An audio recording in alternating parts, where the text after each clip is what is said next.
مسلو سره یاد ساتي چې قرباني په هغه ساروي باندې کیږي چې هغه عمر ته رسیدلی کوم چې شریعت غواړي او شریعت مونږ ته ښوولی. حدیث کې راځي صحیح مسلم کې دا حدیث ته رسول صلی الله علیه وسلم وایي لا تذبحوا الا مسنه. او دا غي تفسیر دا مسنه دي ته وایي چې دا غي د پیو غاخونه ولیدلي او نور غاخونه راختلي. نور غاخونه راختلي دا ریاض ساتي ګل اکثر دا غاخونه ولا دا کمی چې خرڅې د سوداګر دی ولا ماتي نه چې د پیو غاخونه ولیدلي او نور راختلي چې نور راختلي او بګي ګوري دا اساني د لپاره بعض علما دا خبره ذکر کړې دي چې لکه اوخ د 5 کالوي او غواغوي میخه جسوي دوی او بيزو ګرځي کال پوره کړي د پیو غاخ چې ولیدلي او نور غاخونه راختلي. مو چې د غاخ اهتمام په ګډیر په کار دګر کې بعض علما دا وی باز دا وی غاخ ته به ضرورت نشته خو چې دا کلونه دغې خدا مسنه ټکه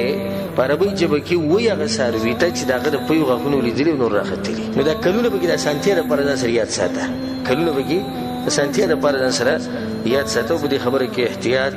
هغه ډیر کوي. بل مسله زده ساتي چې قرباني کې به عیبونه نه کوم عیبونه چې شریعت ذکر کړی چې دغه نه خالي. د برا بن عازب رضی الله عنه حدیث ته په کې سلور عیب رسول الله ذکر کړی دي چې کله دای په ساروي کې دنه په دمن قرباني نه کوي. اول عیب چې سترګه کې عیب په سترګه کې دي سي عیب چې هغه ښکار عیب کوس پټ عیب په سترګه کې دنه عیب شو پټته ښکاری نه په دمن قرباني کې نه کی چې ښکار عیب په دمن قرباني کوم مثال کې یو ساروی دې په یو سترګه باندې خراب دي خزائر په درجه دې د یو سترګه سره دا خرابه په دې باندې چې قرباني ده نه کی. دویم هغه بیمار ساروی چې دغه مرز ښکارا او چې ساروی دغه بیمار د مرز پټ او ته به قرباني وکړه ماته هغه مرز یې پته نه لګیږي نو به هیڅ خبر نه بدی ونی کی.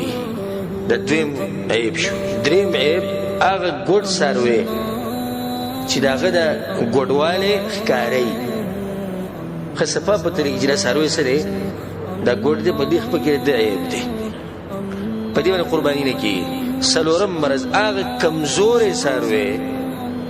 چې هغه بالکل غریب د ګرځېدون وته او په دې اډوکو کې چې کم مغز یې هغه څه شي هغه دې ختم شي. دا بس کسان لړ شي وریا د بلاد الله د پاره به دي شارزانو ته شي ګول جل او ته ویلي دلار به شي ساروي به روان کړي په دلار دراتلو ساروي نه یاره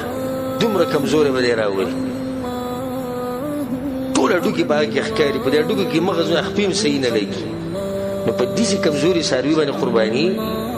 ده نه کی. به د غوږ مسله ده بعض علما دا وایي چې په غوږ کې نقصانی نو به دې قرباني نه کی کاغر قسمه نقصان او غالبا علماء چې د غوږ د نقصان چې د مکروه دی یعنی قرباني به کیږي خو په کار ده چې دې خیال وساتل شي. نو موږ دا وایو چې خیال کوي چې د ساروي غوږ چې د برابرۍ خیال کوي ځکه دا علماء د رائے مطابق کوم چې نه غوږ کې عیبي نو د قرباني نه کیږي نه به منغه د فتور کې چې د قرباني نه ده شي. نو احتیاط څه شو چې ته د ساروي د غوږ خیال وساتې دې ساروي چې د غوږ چې دا خراب نه هغه سورې شوی یا هغه پرې کړی شوی. د ساروي خکر کماتی یا خکرې وړکې یا خکرې بالکل نه نو به دې باندې قرباني کیږي دغه حرج نشته. خدا غوره طریقه ده چې ته دې ساروي وګوري چې هغه خکرې برابرې دا غوره طریقه ده. الله سبحانه وتعالی لپاره یو شی ورکې چې مزدار وي کنه خکاري چې دا مزدار ساروي. رسول الله صلی الله علیه وسلم دوه ګډان الکړي به کبشین املحین اقرنین خکول خکرونه دا ګډانو کوم چې رسول الله قرباني کړي نه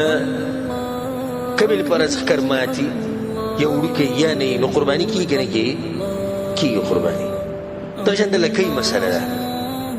غوره طریقه ده چې لکې برابرۍ پرې کړې شي نه خو کبل پر دې ساروي باندې کس قرباني وکړي چې راغه لکې پرې کړې شي نه دې کې سحرج پکې نشته. اصل د سلور عیبونه چې ساروي کې د سلور عیب نه بل خبره